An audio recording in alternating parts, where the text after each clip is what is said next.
Lots going on in the world of politics, and we told you we'd have him back. Matthew Hurt is joining us. Of course, he has ties to Middle Tennessee and Blackman, Tennessee, and he joins us now. Going to call you the Grassroots Strategist for Nashville's Morning News. I'm going to call you more like a political analyst as well, Matthew. Thanks for joining us on WTN. And I got to ask, Tim Scott dropping out of the race late last night. I don't think this is much of a factor, but it's what he said. And I've been talking to folks about this in the segment previous to this one. You know, one of the things that Tim Scott has been calling for is unity. And the question that I asked, our super texters, do you want to be united with the other side, given what the other side stands for? Talk about your thoughts on Tim Scott suspending his campaign. And thank you so much, Dan. Senator Scott is a great champion for conservative principles in the United States Senate, but it was clear from the jump that he just wasn't going anywhere.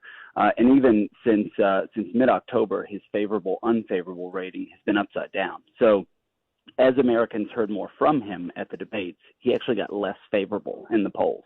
So it wasn't looking good. And his message is one that really resonates with me on a personal level. But with Donald Trump sucking up all the air in this primary, this is a 2 or 3 person race at the most. And we just don't have room for candidates like Asa Hutchinson, Burgum, Tim Scott, even Chris Christie, and probably even Vivek Ramaswamy as we move through the early primary states. It's something that they talk about in the Senate as a policy. Uniting together to get things done often yields poor results for the American people. But it's something they do in Washington, and it just didn't resonate with voters this time. Why do you think it didn't resonate with voters? See, and I'm going to tell you what I told folks about 20 minutes ago, and that is that I feel like right now we are in a war. It feels like we are in a battle. In my opinion, it's good versus evil. The other side is evil. What is the other side? What do they stand for?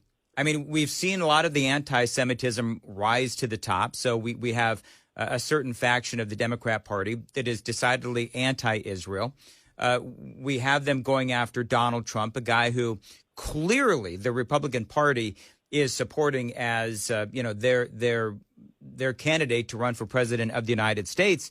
And they go after him at every turn in what a lot of legal experts are saying are, frivolous lawsuits and charges and so forth. And so it's hard to unite with that. And it's hard to unite when only one side of the aisle wants to unite. And I don't think that either side wants to unite at this point based on their behavior.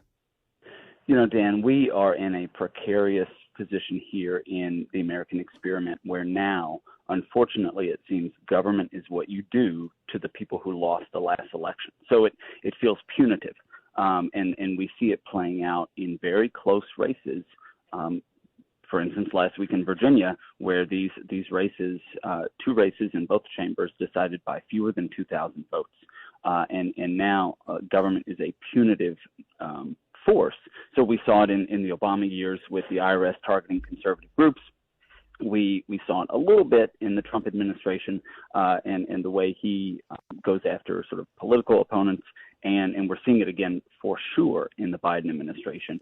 And I'm not quite sure how to come out of that, but it certainly leaves no room for a kumbaya moment from Senator Scott. No. I think you said it a few moments ago where personally his message will resonate with people because I think, by and large, people don't want to be angry and they don't want to, hate and all these other things. But at the same time, sadly, that is where we are right now. And my personal opinion is I didn't feel like Tim Scott was strong enough to withstand the withering attacks of the Democrats. We need a fighter in there, whether it's Donald Trump. I think Ron DeSantis is also a good fighter. And Matthew, just so you know where I stand, Matthew Hurt is joining us, Grassroots and political strategist for Nashville's Morning News. I'm a free agent. So, I like Donald Trump. I like his fight. I like his fire. I also like Ron DeSantis. I'm not a big Nikki Haley fan. But anyway, bottom line is, do you see Tim Scott becoming, final question on Tim Scott, then we'll move on. But do you see him becoming, number one, somebody's VP, somebody's running mate, or do you see him, joining forces with this No Labels party? You said before the break that Tim Scott would be a moderating force for, say, a nominee, Donald Trump, and I tend to agree with you there. You need a strong presidential candidate who can cast a positive vision, or a strong personality who can go on attack, and that's what we saw with Vice President Mike Pence in the 2016 cycle. We saw that Mike Pence is the sort of moderating, calm force in the vice presidential debates. And I certainly think Senator Scott could play that role. Every U.S. senator wants to be president of the United States. And so when we understand that, when we understand there are 100 people who dream of being president in the United States Senate, we know that every one of them will run or could run and hope they land somewhere else as vice president or with a national organization or, some ability to remain relevant beyond the United States Senate. Now, is that a bad thing? Not necessarily. But everyone in the United States Senate dreams and hopes of being U.S. president one day. Ronna McDaniel is somebody who is coming under fire as of late. Let's talk about her real quick. Of course, we all know what Vivek Ramaswamy did in the last debate, calling for her to resign.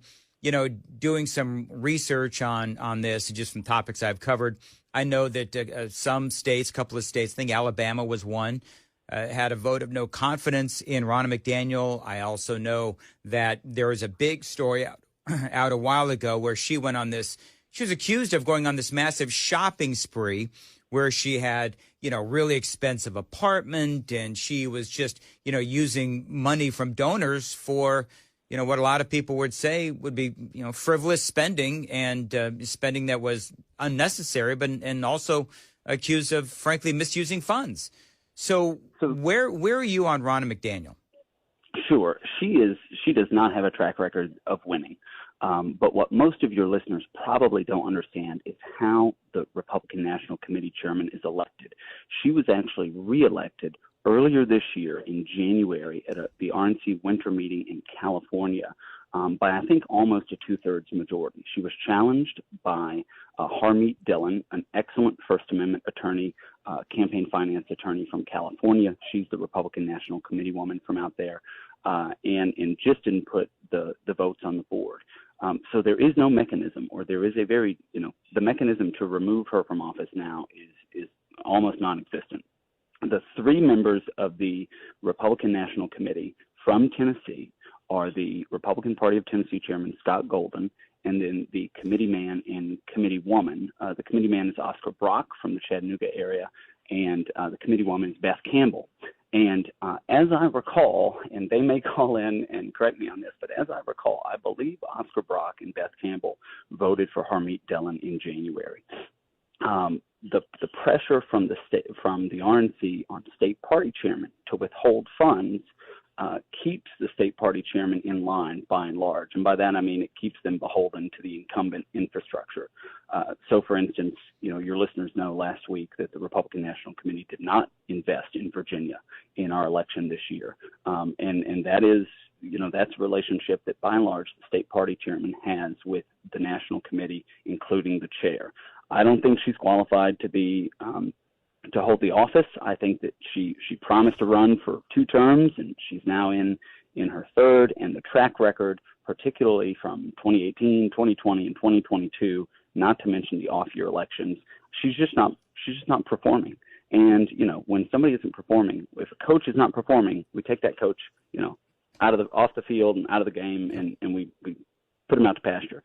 I don't see why the Republican Party has not done that yet with Ronna McDaniel. Well, it's bizarre because, you can blame Ronna McDaniel, but at the same time, the Republican Party keeps putting her in power. Yes, you're absolutely right. And that is because, and again, I can't stress this enough to your listeners, she is shielded from accountability from Republican rank and file voters. She cannot be held accountable. I can tell you, I staff Virginia's National Committeeman, a guy named Morton Blackwell, at almost every one of these meetings since 2013. And this last election in January, where Ronna McDaniel was reelected, Morton received hundreds of emails asking him to support Harmeet Dillon. I would say probably close to 1,000 or more emails. he received fewer than a dozen emails in support of Ronna McDaniel.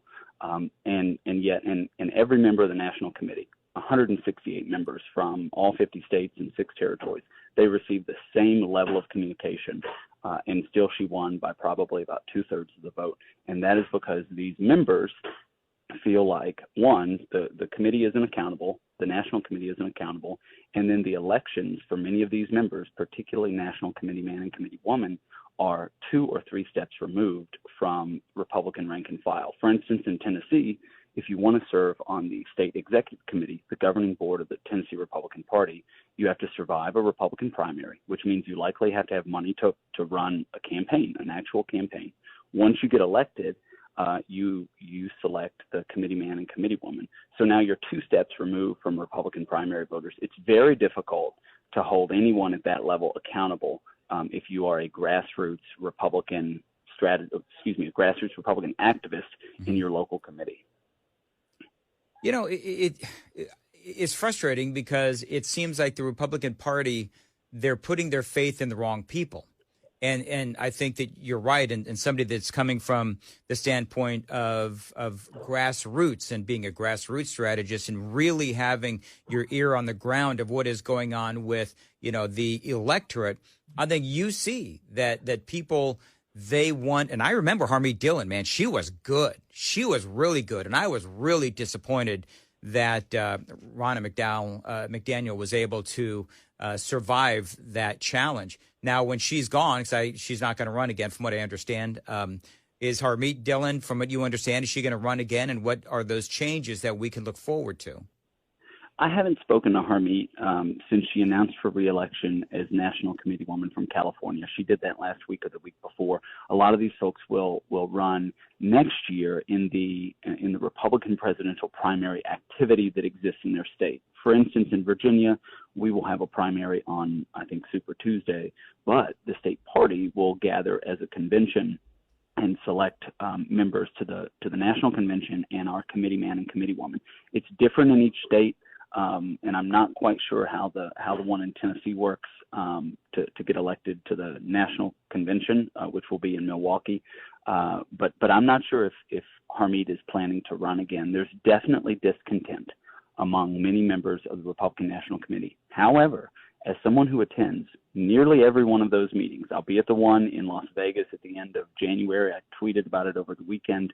There is very little activity that is not scripted, that is not otherwise decided before the meeting starts. These RNC meetings are heavily scripted. It is almost as if it is a meeting of the General Secretariat of the Communist Party of China. There is no dissent. If there is dissent, it is very quickly squashed. And the Friday morning general session is a cheerleading. It's a pep rally for the national chairman. And this has been the case since even before Ronna. Reince Priebus was the previous chairman, and really power started to started to pull in under the chairman, under Reince. All right, 6:52, Nashville's Morning News. Matthew, thank you very much for joining us here on Super Talk 99.7, grassroots and political strategist for Nashville's Morning News, and our guest. And people are chiming in on the super text line. 9821 says, well, this is your party, Dan. Makes for good entertainment. It's interesting because when Ramaswamy came out and he said what he said last week, I played you the audio a number of different times. I thought that he was absolutely right. And there is a lot of, what's the right word? A lot of people are frustrated with the party itself. And let's face it, there's a lot of people within the Republican Party that are anti-Donald Trump as well. And so you've got the anti-Trump Republicans. And I just think that there's a pretty big disconnect between a lot of the Republicans sort of on the ground, if you will, the electorate, and those that are in power. And that is part of what Matthew Hurt was talking to us about.